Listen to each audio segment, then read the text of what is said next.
Hi everyone, welcome to another process video.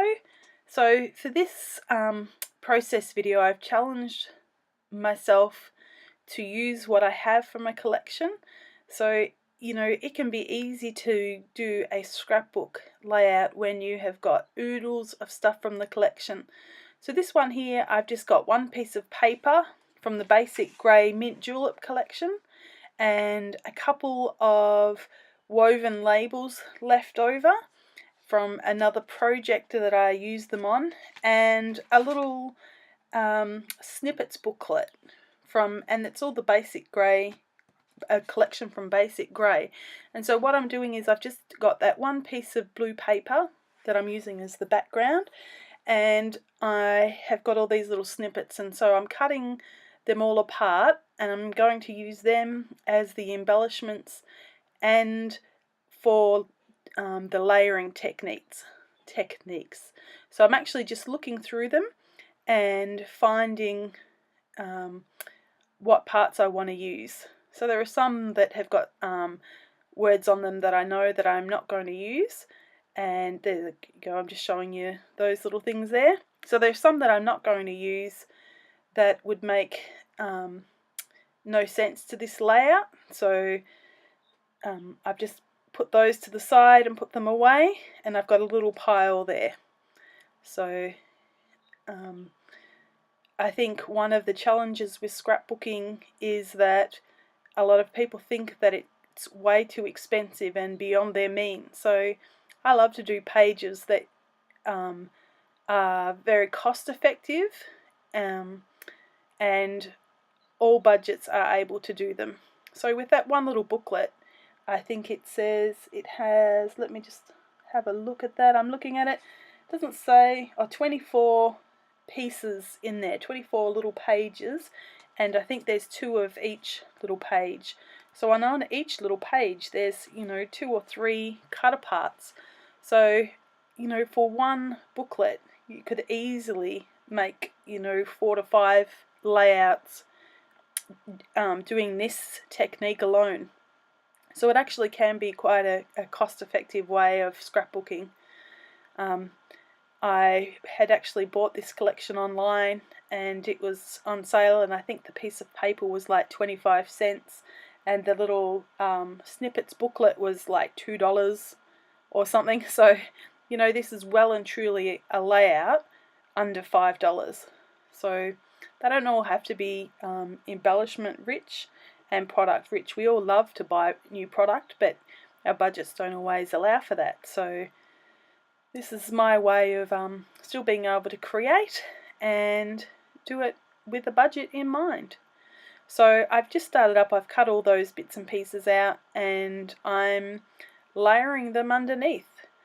So I've had a few questions about the layering technique, and really for this one, for me, I know that all of those cut aparts are from that one collection, so I know that someone's already done the hard work. They have already coordinated the colour of papers together, so I know that every single thing in that booklet is going to go as far as colours and shades. So really it's just a matter of putting things where I think that they will work the best. I'm not going to place 2 pieces of green straight on top of each other, or perhaps 2 of the same kind of floral on top of each other or underneath each other. If I've cut a little piece in half, I will place one maybe on the left side, one on the right side, maybe one on the top or one on the bottom, and so that it just balances all of the pattern around the page. Okay, so here I've just pulled out some thickers. You can see that they have all fallen off the sheet in a nice little pile, and I'm spelling out "oh so pretty." So this actual photo is a photo of all of the layouts I have completed that I haven't yet put into a scrapbooking album, and I think that looks pretty. So I love having my pile of layouts that I haven't yet put away, and I don't know, I just like the look of that. To me it looks really pretty, and I just pile them up until the pile's too big and I really need to attend to it.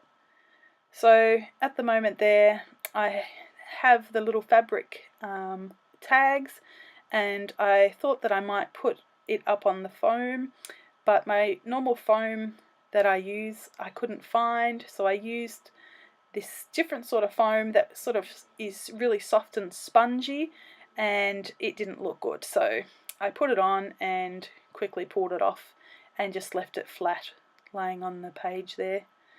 So it looks like now I'm sticking all the little bits together, so you can see that I'm have put them in somewhat of a place that I want to place them. Another little tip is for me that what I do is that I try not to have things even. So you just saw that little bit of paper there that I'm putting on now will either be just slightly poking out of that green bottom sheet, or it'll be poking slightly in. So you have something that's overlapping, something that's not even, so that when you look at the whole layout, there are little pieces that pop out everywhere, but nothing looks too odd. Whereas if I was to not do that, everything would have to look, I would have to have everything perfectly aligned, otherwise it would look wrong. Whereas now with little bits jutting out everywhere, it all works out, looks like it's supposed to be that way, and you get away with having a few imperfections. So there are some pieces that I don't mind covering the whole lot, and just want a little bit sticking out, like that little picture there, the little map. I'm just happy to have a little bit of colour poking out. And at this stage I'm thinking that I'm making sort of a rectangle, but it ends up being more of a square shape. So I seem to have been doing a lot of squares at the moment. My daughter notices that I like to do my photos down in the bottom right corner. We usually have a preference as to where we like to put the photos. Some people like to do the top right or the top left. Some like to balance them across the middle, and I tend to go to the right hand side all the time on the bottom. So just I'm attaching some of those little fabric tags there as well. And what they did was just bought because this is a rather flat element, flat embellishment area I should say, the woven tags just give a little bit of texture. So they add a little bit of a different look than just the flat paper. So I haven't used any brads, I haven't used any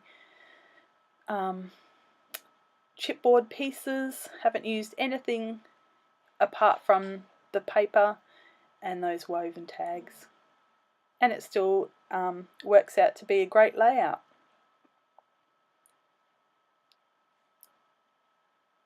So I actually thought that this would take me a long time to do because there's lots of fussing, but I think all up it was about an hour, and it was finished. So probably, it takes me roughly an hour and a half to start a layout, and that's choosing the papers, choosing the collection that I want, picking the letter stickers, and getting my supplies out and ready.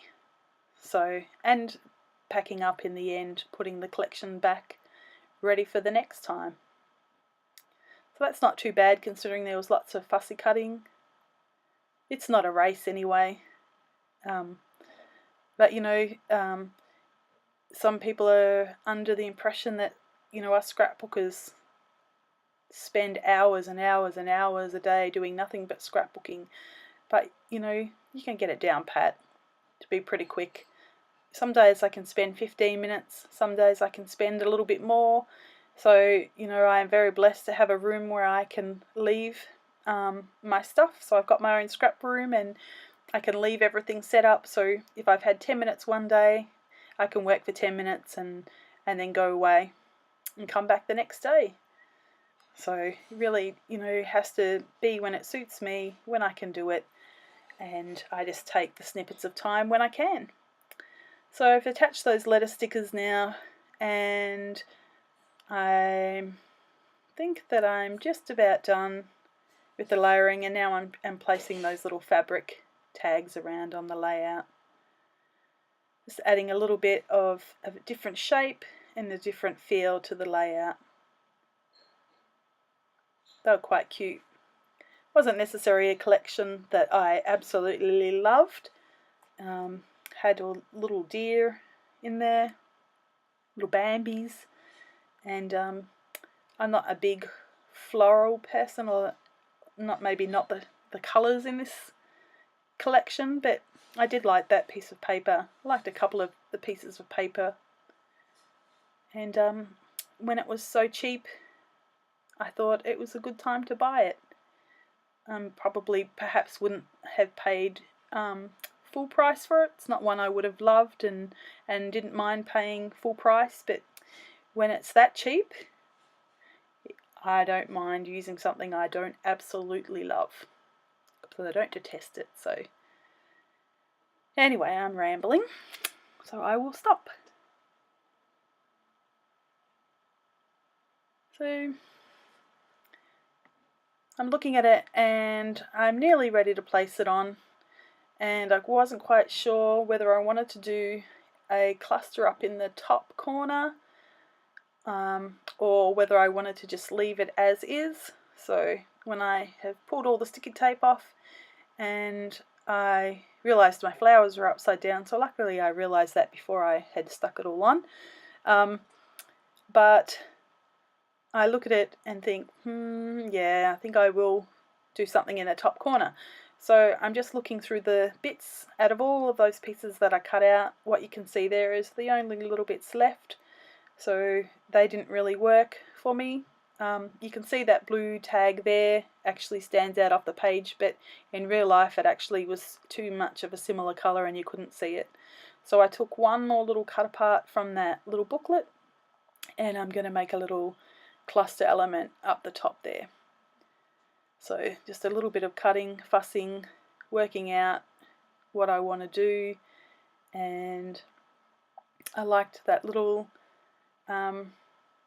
tag there, but I didn't necessarily want the little geo tag, so just cutting that apart and trying to work out how much I'm cutting off, how much I'm putting on. Still something missing, needs a little bit of pink to tie everything together, but I don't necessarily want the words on there, so I end up just scooting that along a little bit and cutting that one little tag out and popping that on there, so that hides the little word, and I can stick all that down, cut the bit of the ends off, and then it's nearly done. Not sure what I'm doing there. I think I'm changing my music. I was listening to iTunes radio and there was a song on there that was so loud and so annoying, so I had to turn it off. It was getting in the way of the creativity. Okay, so just about finished. Sorry, got myself in there, trying to stretch forward there and making sure I've got that aligned on the top. And so that's it. So just about to put my splatters on. And so thank you for joining me today. I'll leave you with some pictures and some close-ups. And yeah, thank you for liking and for leaving comments. And I really appreciate that. And it's great to hear your feedback. And thank you for joining me today, and I'll see you next time. Bye!